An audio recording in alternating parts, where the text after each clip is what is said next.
jika kita tidak pernah mengetahui apa yang mereka lihat tentang diri kita. Tidak pernah ada survei ya semacam itu gitu. Nah, apa yang ada di benak dari orang tua murid ini?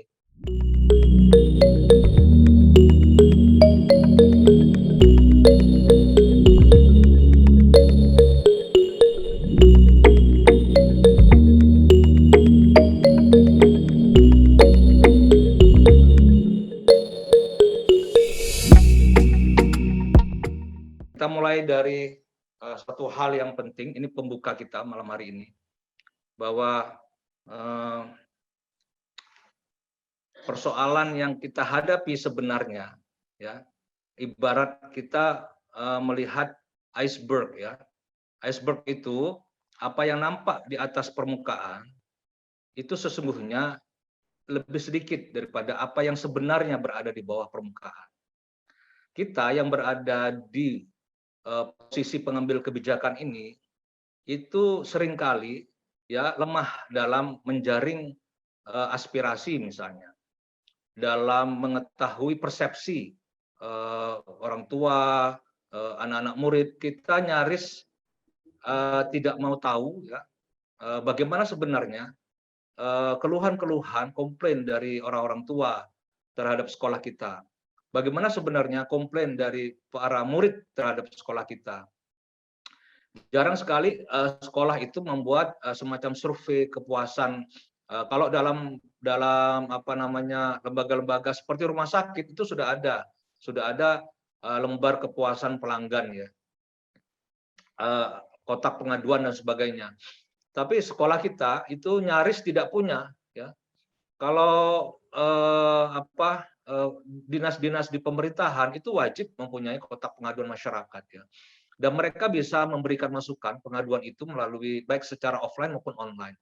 Nah, bagaimana bisa kita membangun citra diri kita ini dapat positif di mata orang tua murid, dapat positif di mata murid-murid kita atau di mata masyarakat, jika kita tidak pernah mengetahui apa yang mereka lihat tentang diri kita. Tidak pernah ada survei ya semacam itu gitu. Nah, apa yang ada di benak dari orang tua murid ini, dari para apa namanya murid-murid kita, itu sebenarnya sangat menentukan karena merekalah yang sesungguhnya merasakan branding kita. Itu yang disebut dengan brand experience ya.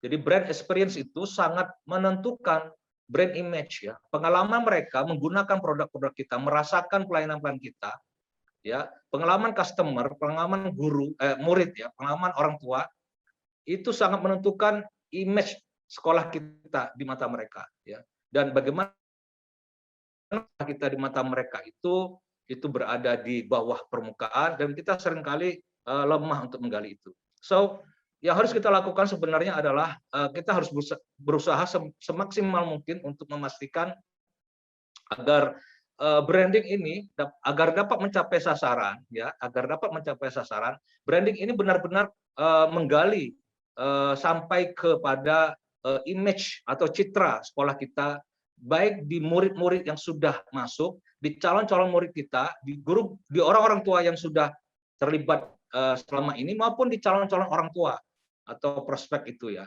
Make sure that you build the whole iceberg. Kita harus bikin strategi brand komunikasi baik secara internal, itu yang disebut dengan internal branding, maupun eksternal, itu yang disebut dengan external branding. Jadi pelan-pelan saya sampaikan kepada para penyusun konsep atau strategi komunikasi branding, Anda harus bisa membuat ya konsep branding itu untuk internal Anda maupun eksternal Anda ya.